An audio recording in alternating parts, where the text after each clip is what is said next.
Muy bien. Que Dios le bendiga nuevamente, hermanos. Vamos a abrir, como les mencioné, en Esdras, capítulo 6. Ahí vamos a estar considerando, incluso vamos a irnos moviendo ahí dentro del libro de Esdras, pero vamos a considerar eso. El mensaje lleva como título la provisión de Dios, su llamado a trabajar para su gloria, ¿verdad? Antes de, bueno, podemos ir leyendo ahí para contextualizarles en Esdras, capítulo 6. Esdras está después de Génesis, un poquito antes de Apocalipsis, por ahí nomás está. Acá Esdras en el capítulo 6 hace una mención, es como un resumen de todo lo que había pasado, ¿verdad? Desde el capítulo 3 en adelante, él va eh, haciendo un resumen de qué es lo que pasó. Y ahí en el versículo 1 dice, entonces el rey Darío dio la orden de buscar en la casa de los archivos donde guardaban los tesoros allí en Babilonia. Y fue hallado en Acmeta, en el palacio que está en la provincia de Media, un libro en el cual estaba escrito así, memoria. En el año primero del rey Ciro, el mismo rey Ciro dio orden acerca de la casa de Dios, la cual estaba en Jerusalén, para que fuese la casa reedificada como lugar para ofrecer sacrificios, y que sus paredes fuesen firmes, su altura de 60 codos y así, ¿verdad? Ahí hay una escueta carta, una especie de decreto del rey Ciro. También en el versículo 5 dice, y también los utensilios de oro y de plata de la casa de Dios, los cuales Nabucodonosor sacó del templo que estaba en Jerusalén y los pasó a Babilonia, sean devueltos y vayan a su lugar, al templo donde está en Jerusalén, y sean puestos en la casa de Dios, ¿verdad? Luego ahí en el versículo 6 ya les ordena dice, ahora pues, Tatnai, gobernador del otro lado del río, eh, Setar Bosnai y vuestros compañeros, los gobernadores que estáis al otro lado del río, alejaos de allí, dejad que se haga la obra de la casa de Dios, que el gobernador de los judíos y sus ancianos reedifiquen esa casa de Dios en su lugar. Bueno, y acá después vamos a ver que ellos reedificaron la casa. En la última parte de este capítulo se habla acerca de la dedicación ya del templo terminado y cómo el pueblo de Israel se gozaba con el nuevo templo ya reedificado. Recordamos, hermanos, que ese templo, el templo original, el que fue construido por Salomón, fue destruido por Babilonia a causa de la desobediencia del pueblo de Dios. Dios envió a Babilonia, el Señor decía ahí, a mi siervo, ¿verdad? Por un pueblo pagano, pero por causa de él, vamos a decirle, la desobediencia de su pueblo, vino aquel juicio que dice la palabra de Dios que no quedó piedra sobre piedra en el lugar del templo de Dios, ¿verdad? Bueno, ese templo es lo que fue reconstruido acá, que nos está narrando Esdras, el escriba, sacerdote.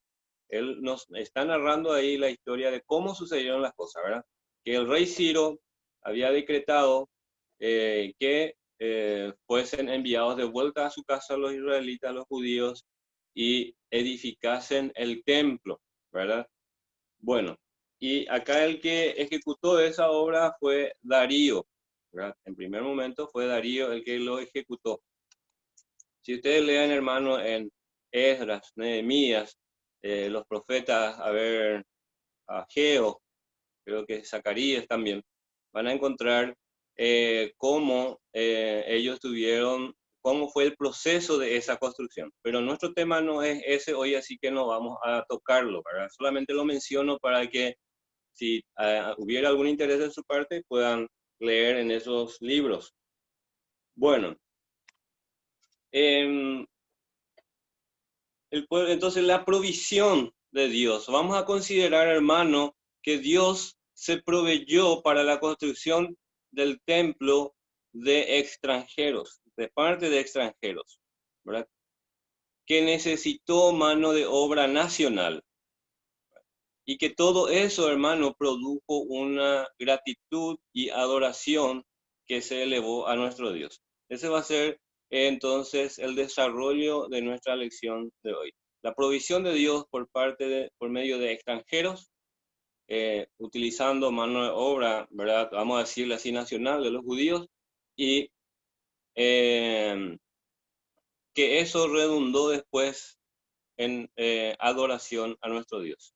Bueno, para considerar el tema de la provisión, podemos mencionar, por ejemplo, el caso que Jesús enseña allá en Lucas, capítulo 12, 4 al 7. Ahí, por ejemplo, dice Jesús, os digo, no os preocupéis por vuestra vida, qué comeréis, ¿recuerdan? Ni por vuestro cuerpo, qué vestiréis.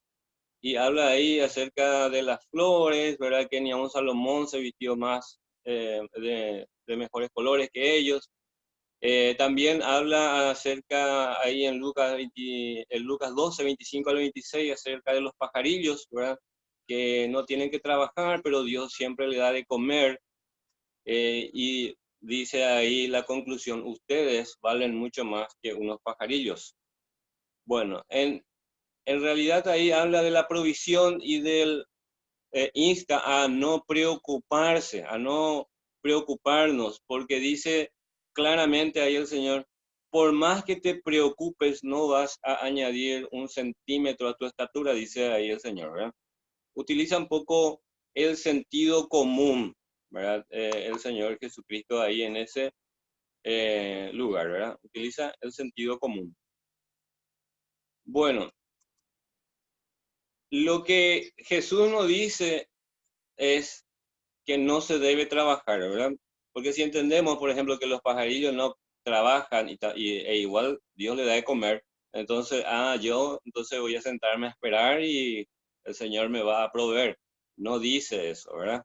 Eh, Solo dice que no nos debemos preocupar si el trabajo proporcionará lo suficiente para satisfacer nuestra necesidad, ¿verdad? ¿Entienden? La preocupación es acá el tema, pero sí debemos trabajar porque el contexto de la Biblia siempre responde a la Biblia.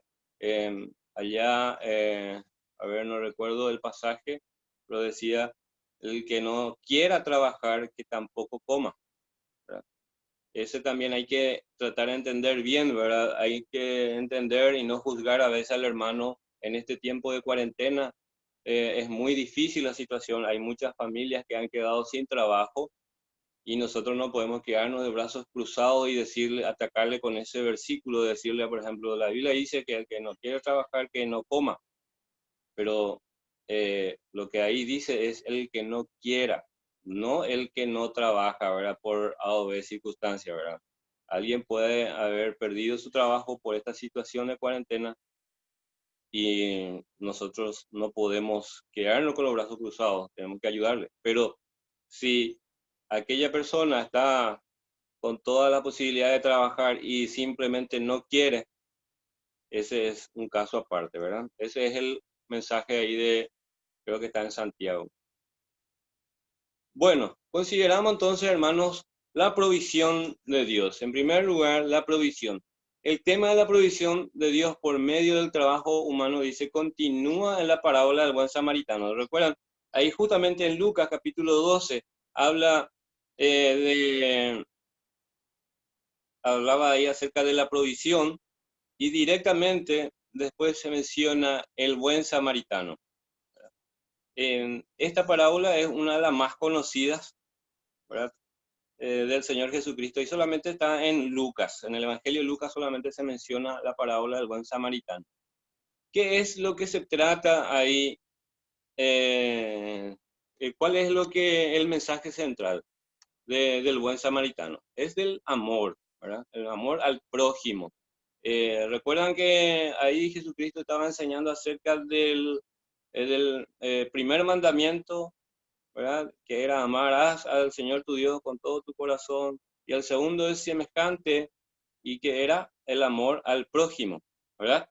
Entonces son los mandamientos principales según el Señor Jesucristo. Y seguido a eso nomás ya está ahí la parábola del buen samaritano, enseñando el Señor Jesús de esa manera de este amor que tenía este extranjero, incluso enemigos por un contexto histórico. Los samaritanos y los judíos eran enemigos, ¿verdad? Eran enemigos, y ahí este samaritano demostró amor hacia ese prójimo que estaba necesitando de su ayuda. Bueno, en Esdras, vamos a volver otra vez ahora ahí en Esdras. Ya les mencioné que él hace un resumen acerca de la construcción del templo, ahí desde el capítulo 1, del versículo 1 al 11, en Esdras capítulo 6. Ya hemos leído, pero vamos a continuar ahí la lectura. En el versículo 10, capítulo 6, versículo 10 dice, para que ofrezcan sacrificios agradables al Dios del cielo. Este es Ciro, la carta de Ciro hablando. Al Dios del cielo, y oren por la vida del rey y por sus hijos. También por mí es dada orden que cualquiera que, dice, altere este decreto, se le arranque un madero de su casa y alzado sea colgado en él y su casa sea hecha muladar por esto. Bueno, era un decreto extremo, vamos a decirlo de esa manera, ¿verdad? Expresamente detallado de qué es lo que se tenía que ofrecer, qué se tenía que ofrendar, darle al pueblo, ¿verdad? Así como el caso del buen samaritano, Darío, Ciro y Artajerjes, porque si vamos al contexto, si leen después ustedes van a darse cuenta que Ciro es el que hace el decreto, luego lo lee Darío, después hay una complicación en los vecinos de Jerusalén cuando ven reedificada el templo, se oponen, el pueblo se amedrenta y se dejan estar, ¿verdad? Para la obra por un cierto tiempo, largo tiempo, hasta que los profetas Ageo y Zacarías empiezan a predicar ahí y les anima de vuelta. Por eso vamos a hablar más adelante. Eh, Ahí es mencionada Artajerjes, que ejecuta la obra final, ¿verdad? Entonces son tres reyes que están ahí trabajando. Ahora, entonces, así como el buen samaritano, Darío, Ciro y Artajerjes, Dios es soberano para utilizar los medios que a Él le parezca para glorificar su nombre. Hay que tener en cuenta esto, hermano, que Dios utiliza los medios siempre para su gloria. Como ejemplo nomás, podemos mencionar a los 300 de Gedeón, para que se enfrentó a un ejército de miles. El medio que Dios utilizó ahí fue Gedeón, ¿verdad? Y sus 300, ¿verdad? Que cualquier persona, ¿verdad? Metida en el tema de bélico va a darse cuenta de que enfrentar a un ejército de miles con esa cantidad de soldados era una operación suicida, pero el Señor era el que le dio la victoria. Bueno, entonces siempre Dios utiliza medios para glorificarse a Él mismo, ¿verdad? Que el hombre no sea quien lleve la gloria. Y acá, entonces, podemos decir eso, ¿verdad? Que Dios es soberano para utilizar los medios que a Él le parezca para glorificar su nombre, aunque estos no pertenezcan a su pueblo. Eso hay que detallar en este punto, ¿verdad? Incluso las personas ajenas al pueblo de Dios. Este es un detalle interesante. Vamos a irnos a Esdras capítulo 7, versículos 12 al 18. Ahí nomás está al lado mismo de donde estábamos. Dice, incluso las personas ajenas al pueblo de Dios, cuando ofrendan para su obra, lo hacen voluntariamente. Vamos a ver eso. Versículo 12 al 18 de Esdras 7 dice, Artajerjes, rey de reyes, a Esdras. Esta es una carta que escribe Artajerjes a Esdras, el escriba. sacerdote y escriba, erudito en la ley del Dios del cielo, paz. Por mí es dada orden que todo aquel en mi reino, del pueblo de Israel, de sus sacerdotes y levitas, que quiera ir contigo a Jerusalén, vaya. Porque de parte del rey y de sus 7 consejeros, eres enviado a visitar a Judea y a Jerusalén, conforme a la ley de tu Dios que está en tu mano, y a llevar la plata y el oro que el rey y sus consejeros voluntariamente ofrecen al Dios de Israel, cuya morada está en Jerusalén, y toda la plata y el oro que hayes en toda la provincia de Babilonia, con las ofrendas voluntarias del pueblo y de los sacerdotes que voluntariamente ofrecieren para la casa de su Dios, la cual está en Jerusalén. Comprarás pues diligentemente con este dinero becerros, carneros y corderos, con sus ofrendas y sus libaciones, y los ofrecerás sobre el altar de la casa de vuestro Dios, la cual está en Jerusalén. Qué genial, hermanos, ¿verdad? De esa manera, entonces, el pueblo estaba ofreciendo, ¿cómo dice? Voluntariamente. Nosotros, hermanos, siempre cuando hablamos del tema de la ofrenda, hemos tratado de recalcar eso, ¿verdad? Nadie está obligado a dar. Dios siempre quiere que nosotros lo hagamos voluntariamente. Imagínense en este sentido acá, este es un dios, un rey, perdón, pagano, ¿verdad? Artajerjes. Él se hace llamar, como ahí en el primer versículo, Artajerjes, rey de reyes. Imagínense, ¿verdad? Eh, el Señor es el rey de reyes, ¿verdad? Pero él toma para sí ese nombre, pero siendo él como es, imagínense, él dice que toda la ofrenda para el Dios del cielo sea voluntario, ¿verdad? Recalcó en varias ocasiones eso, ¿verdad? Él mismo ofrendó voluntariamente, sus consejeros ofrendaron voluntariamente, estaba apelando a que el pueblo haga de la misma manera y los mismos sacerdotes también, ¿verdad? Bueno, en segundo lugar, ya hablamos acerca de la provisión de Dios, que Dios se provee de diferentes maneras, incluso de hombres, en este caso, inconversos, ¿verdad? En segundo lugar, el trabajo. El pueblo de Israel, aunque en el principio arrancaron con entusiasmo la obra, por algún momento se desanimaron. Vamos a ver ahí en el capítulo 4, versículo 4 al 6. Esdras, capítulo 4, 4 al 6. ¿Qué fue lo que pasó?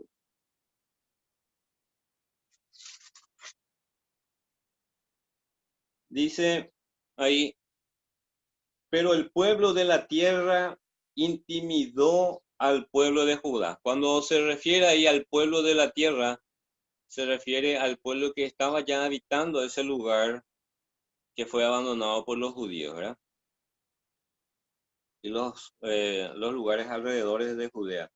Y lo atemorizó para que no edificara. Sobornaron además contra ellos a los consejeros para frustrar sus propósitos. Todo el tiempo de Ciro, rey de Persia, y hasta el reinado de Darío, rey de Persia. Y en el reinado de Asuero, en el principio de su reinado, escribieron acusaciones contra los habitantes de Judá y de Jerusalén. Se dan cuenta que ellos acusaban al pueblo de Dios para que no se ejecutara aquel primer mandato de Ciro. Entre paréntesis, quiero mencionar que Ciro fue, fue el rey que fue mencionado ya 150 años antes de esto por Isaías, el profeta, ¿verdad? Que Dios había dicho que Ciro era el que le iba a dejar libre a su pueblo, ¿verdad? Bueno, entonces el pueblo se sentía atemorizado, fueron sobornados los consejeros, estaban hablando cosas malas de él. Asuero fue el que trancó, vamos a decirlo de esa manera, la ejecución de esta obra, porque decían cosas como que el pueblo se estaba armando, se estaban juntando, se iban a levantar en revuelta contra ellos, ¿verdad? Entonces el rey Asuero dijo que tuviera que parar la obra, ¿verdad? Pero cuando fueron confrontados varios años después por los profetas de Dios, volvieron a trabajar hasta culminar la obra. En el capítulo 5, versículos 1 y 2 dice: profetizaron Ageo y Zacarías, hijo de Ido, ambos profetas, a los judíos que estaban en Judá y en Jerusalén, en el nombre del Dios de Israel, quien estaba sobre ellos. Entonces se levantaron Zorobabel, hijo de Salatiel, y Jesúa, hijo de Josadac, y comenzaron a reedificar la casa de Dios que estaba en Jerusalén, y con ellos los profetas de Dios que les ayudaban. Bueno, entonces ahí los profetas empezaron a trabajar por el pueblo, a trabajar ahí, a traer el mensaje de Dios. Ageo, por ejemplo, traía un mensaje muy duro, les confrontaba al pueblo de Israel porque ellos estaban cómodos, tranquilos, edificando sus casas y se olvidaron de la casa de Dios, ¿verdad? Y Dios ahí, por medio de Ageo, le dice: es tiempo para ustedes que ustedes tengan que edificarse casas cómodas, artesanales, y mi casa está desordenada, está vacía. Se queja Dios por medio de Ageo al pueblo. Y es ahí cuando el pueblo cobra ánimo y empieza a reedificar el templo. Aunque Dios haya provisto los materiales para que la obra no cese. Imagínense ahí en Esdras, capítulo 6, versículo 8. Este es el decreto de Ciro, dice, a ver la última parte. Bueno, leo todo el versículo. Y por mí es dada orden de lo que habéis de hacer con esos ancianos de los judíos para reedificar casa de Dios, que de la hacienda del rey, que tiene del tributo del otro lado del río, sean dados puntualmente a esos varones los gastos, para que no cese la obra. Imagínense un poco, hermanos. El rey estaba diciendo del tesoro del rey, de la hacienda, de la caja fuerte del rey, de los tributos que se juntan del otro lado del río, de esa región, del reino de Ciro, que de esa plata que se junte se tiene que dar puntualmente para la construcción del templo de Jerusalén. Y la última frase que dice ahí: para que no cese la obra, ¿verdad? Entre paréntesis, quiero mencionar que nosotros, gracias a Dios, un hermano que es un hermano en Cristo, pero de otra iglesia, tuvo ese mismo sentir, ¿verdad? Él dijo: voy a ofrendar para los materiales hasta que termine, para que no cese la obra. Imagínense, ¿verdad? Es lo mismo que dijo Ciro referente a la construcción del templo. Bueno, entonces ahí Dios proveyó los materiales, ¿verdad? Todo estaba provisto por Dios, ¿verdad? El rey dijo: no va a cesar obra. Incluso el rey dijo que iba a dar los carneros, los corderos, todo lo que sea necesario para ofrecer sacrificio a Dios. Imagínense, todo eso había ya sido provisto por Dios. Aunque eso fue así, esa obra necesitaba de obreros, ¿verdad? Así como en la iglesia también nos reunimos los varones, empezamos a trabajar, ahora ya tenemos materiales, tenemos que ejecutar la obra, ¿verdad? Esa obra necesitaba de obreros. Vamos ahí en el capítulo 3, versículo 1 y 2 de Esdras. Dice: cuando llegó el mes séptimo, y estando los hijos de Israel ya establecidos en las ciudades, ellos ya habían descendido de Babilonia a Jerusalén y sus alrededores, se juntó el pueblo como un solo hombre en Jerusalén. ¿Qué quiere decir eso? Que estaban unánimes, ¿verdad? Juntos, unidos. Entonces se levantaron Josué, hijo de Josadac, y sus hermanos los sacerdotes, y Zorobabel, hijo de Salatiel, y sus hermanos, y edificaron el altar de Dios de Israel para ofrecer sobre él holocaustos como está escrito en la ley de Moisés, varón de Dios. Es decir, hermanos, los israelitas pusieron mano a la obra, ¿verdad? En marcha la obra, porque ya tenían todo servido ellos. Ellos ya no tenían que preocuparse de dónde vamos a hacer actividades para recaudar fondos, ¿verdad? Vamos a hacer algún préstamo para construir el templo. No necesitaban preocuparse. ¿Recuerdan lo que mencioné hace rato en Lucas, que Jesucristo dijo, ustedes no se preocupen? Un hermano, se suele decir luego eso, ¿verdad? Yandeo ñamba ponta, ¿verdad? Nosotros tenemos que trabajar, ocuparnos, y el Señor va abriendo puertas. Y es ahí entonces donde entra a jugar el papel preponderante del pueblo de Dios. En Esdras capítulo 3, ahí mismo en el versículo 8 y 9, en el año segundo de su venida a la casa de Dios en Jerusalén, en el mes segundo, comenzaron Zorobabel, hijo de Salatiel, Jesúa, hijo de Josadak, y los otros, sus hermanos, dice, los sacerdotes y los levitas, y todos los que habían venido de la cautividad a Jerusalén, y pusieron a los levitas de 20 años arriba para que activasen la obra de la casa de Dios. Jesúa también, sus hijos y sus hermanos, Cadmiel y sus hijos, hijos de Judá, como un solo hombre, asistían para activar a los que hacían la obra en la casa de Dios, junto con los hijos de Enac, hijos y sus hermanos levitas. Bueno, acá entonces vemos que el pueblo empezaban a trabajar, unánimemente trabajaban ejecutando la obra, porque solamente eso ya hacía falta, ¿verdad? En su palabra, Dios constantemente nos llama a trabajar. Es notable la escasez de obreros, ¿verdad? En este tiempo. Eh, Dios proveerá, pero Él necesita un compromiso de obreros fieles.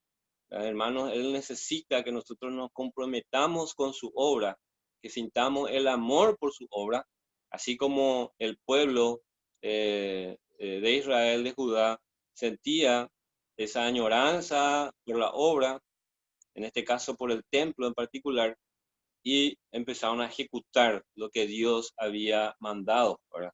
Dios ya proveyó todo, hermanos, necesitaba nada más de compromisos de hombres que se pusieran en la brecha para ejecutar esa obra. Por último, hermanos, la adoración. Hemos ya considerado la provisión de Dios, luego el trabajo, ahora la adoración. Dios merece, hermanos, ser adorado por su provisión milagrosa. ¿Verdad que sí?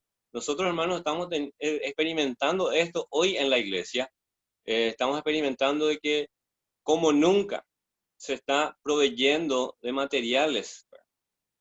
Vuelvo a mencionar, nosotros antes nos desangrábamos, trabajábamos, nos estresábamos, ¿verdad?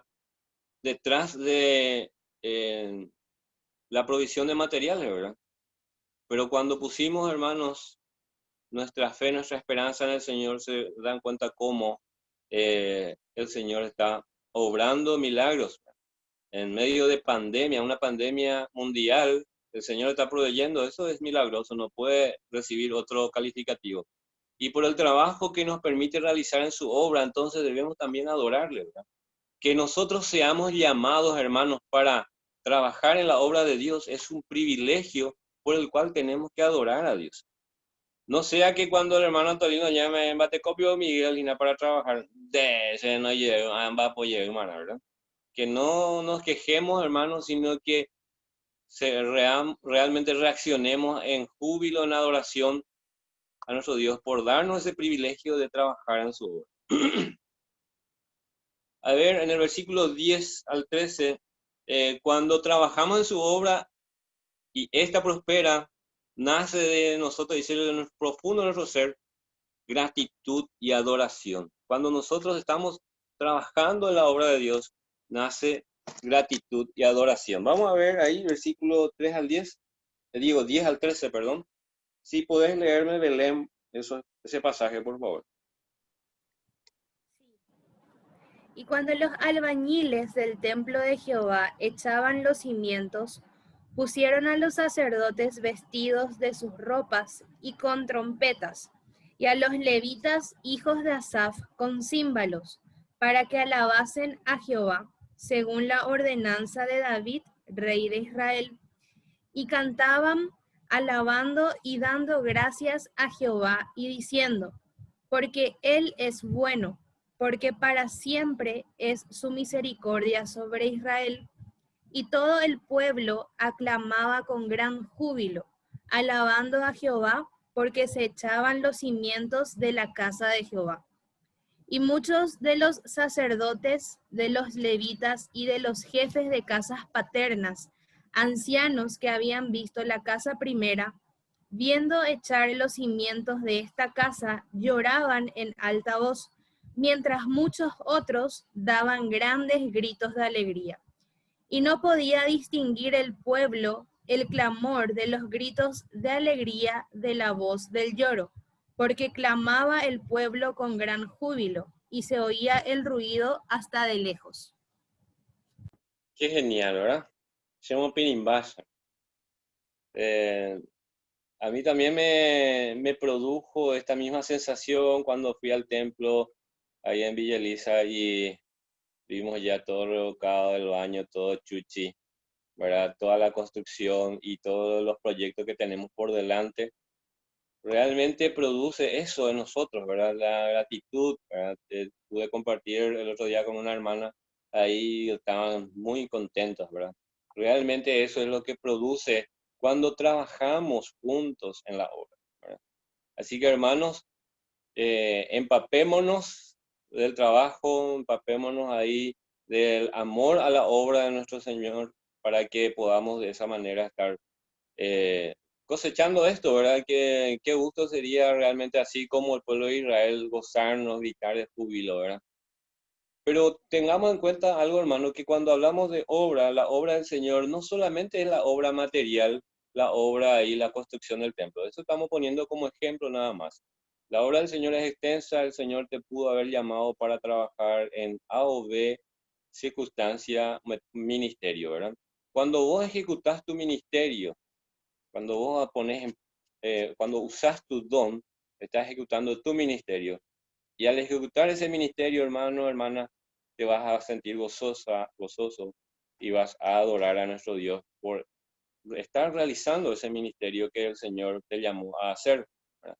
Anoche con los jóvenes estábamos considerando a Pablo, que él gastó todo su esfuerzo, su tiempo, el tiempo en que Dios le llamó para predicar el Evangelio, el cual era su ministerio, ¿verdad? Y él dio su vida también en ese ministerio. Así que, hermanos, esforcémonos, trabajemos por el Señor. Colosenses 3:17. ¿Quién va a saber de memoria eso? Colosenses 3:17. A ver, yo no, por eso voy a buscar.